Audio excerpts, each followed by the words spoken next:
Bonjour, bienvenue sur cette nouvelle vidéo de la chaîne Musique. Alors c'est vrai qu'il n'y avait pas eu de vidéo depuis très longtemps et même j'avais plus ou moins laissé tomber la chaîne, faut dire ce qui est.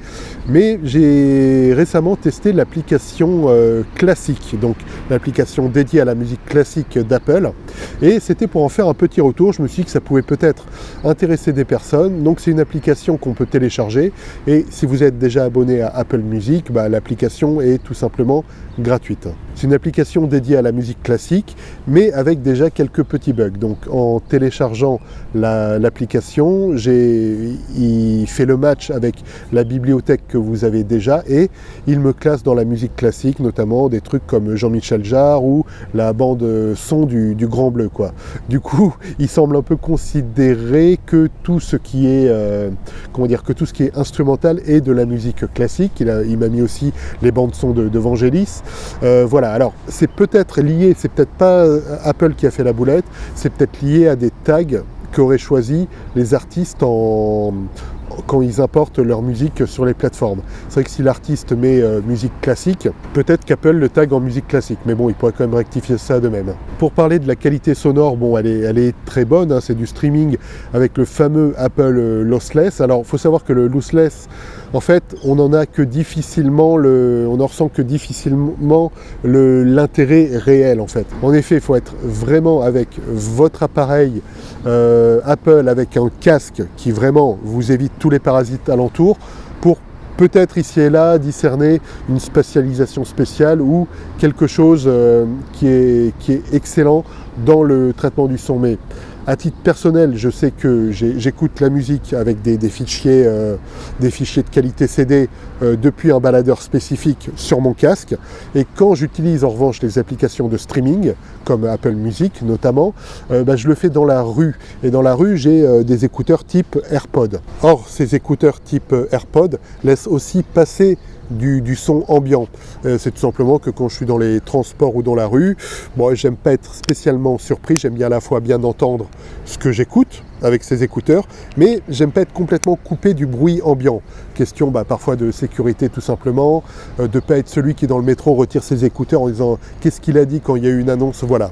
Du coup, si vous êtes comme moi dans cette configuration, le fait que la qualité soit lossless ou pas sur Apple, et maintenant à peu près tout ce qui a été masterisé depuis des lustres et en qualité lossless, vous n'aurez pas de différence avec ce que vous écoutiez avant, avec le format d'Apple, quoi. Donc au niveau qualité sonore, c'est très satisfaisant. Étant entendu, et on va y revenir, que en fait, l'application classique d'Apple n'est pas un stockage spécifique, c'est juste un lien catalogue vers Apple Music. En fait, tous les artistes classiques avec les différents orchestres qui ont joué par exemple à la 9e symphonie de Beethoven, qui ont joué, la symphonie du Nouveau Monde de Dvorak, donc il y a eu différentes interprétations, vous les retrouviez déjà en fait dans Apple Music.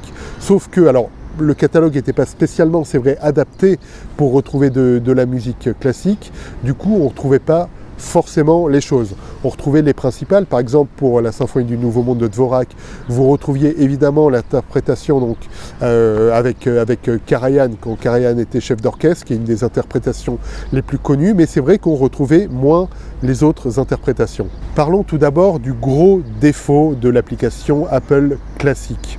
Le gros défaut, c'est que depuis l'application classique, on ne peut pas télécharger en dur un morceau.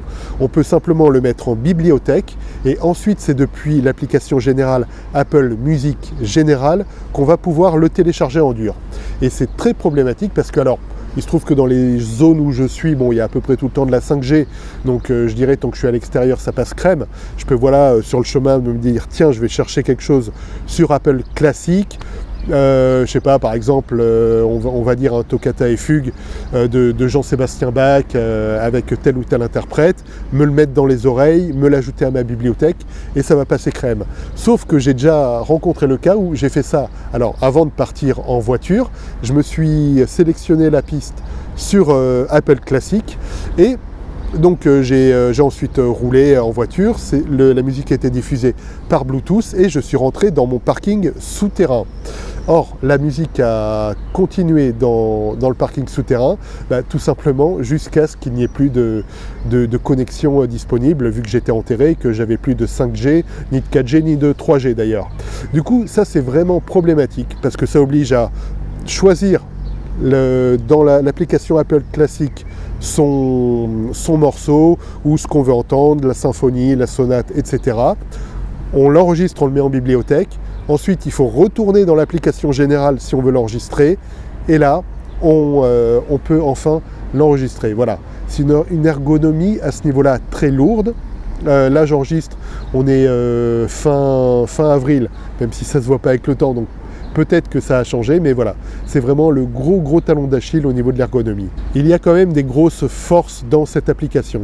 C'est vrai qu'ils l'ont un peu vendu comme attention, voici le nouveau catalogue le plus fourni qui existe de la Terre en termes de musique classique, mais comme je dis, il était déjà existant dans l'application Apple Music Générale. C'est juste que c'était le bordel pour le retrouver.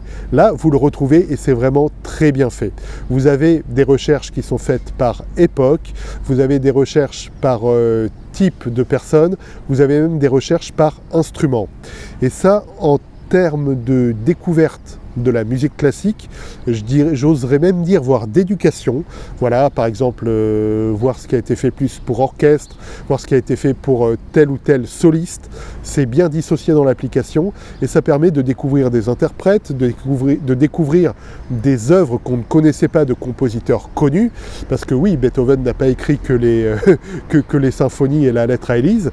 Et voilà, donc par exemple, donc voilà, il y a plein d'autres choses. Donc on peut comme ça, en naviguant dans l'application, c'est fait par Mosaic, comme vous le voyez là sur les images que je montre depuis un moment. C'est très intuitif, ça marche très bien. On peut bien mettre la musique dans notre librairie, mais comme je disais, hélas, on ne peut pas, il n'y a pas l'invitation de téléchargement pour la télécharger en dur. Du coup, il faut retourner dans l'application musique générale pour le faire. Au niveau du catalogue, c'est donc super complet. Là, il n'y a pas à tortiller. Il y a évidemment tous les grands, l'intégrale de Deutsche Grammophon, il y a tout ce que vous pouvez trouver possible et imaginable. Il y a le plaisir vraiment de pouvoir chercher par interprète, de pouvoir chercher par type d'orchestre et de pouvoir chercher par période. J'ai beaucoup aimé la recherche par période, notamment une période alors que je connaissais peu, enfin je connaissais un peu la période romantique, première moitié du 19e siècle, mais voilà, bon, je connaissais Chopin, Schubert et d'autres artistes, mais là ça m'a permis d'en découvrir plein d'autres compositeurs et d'autres interprètes, surtout de choses magnifiques, parce que oui, il y a l'onglet spécial période romantique et vous pouvez en découvrir d'autres, de même qu'il y a bien d'autres périodes qui sont définies ainsi. En clair, un bel outil. Voilà, si vous êtes abonné Apple Music, je vous invite vraiment à télécharger l'application Apple Classic. Je pense que vous allez vraiment aimer la découverte, la navigation. On se perd, c'est vraiment un moteur de recherche classique. On se perd vraiment dans les arcanes de l'appli à trouver des trésors, des vraies pépites. Mais voilà, comme je disais, très perfectible au niveau de l'ergonomie. Et voilà, bon, évidemment, j'ai 15 abonnés, donc, mais ça a peut-être été remonté par des gens qui ont des milliers, voire des dizaines de milliers d'abonnés. Mais voilà, juste qu'Apple permette, depuis l'appli classique, directement de télécharger les morceaux, tout le monde y gagnera, quoi. Merci beaucoup pour votre attention. Peut-être vous êtes curieux de découvrir la théorie musicale, ce qui se cache derrière. Je vous laisse là la toute première vidéo de la série que j'avais commencé à faire et que je reprendrai peut-être un jour, mais qui donne déjà quelques bases. Donc on se retrouve là-bas. N'hésitez pas à vous abonner et je vous dis à très bientôt et d'ici là, écoutez de la belle musique. Ciao.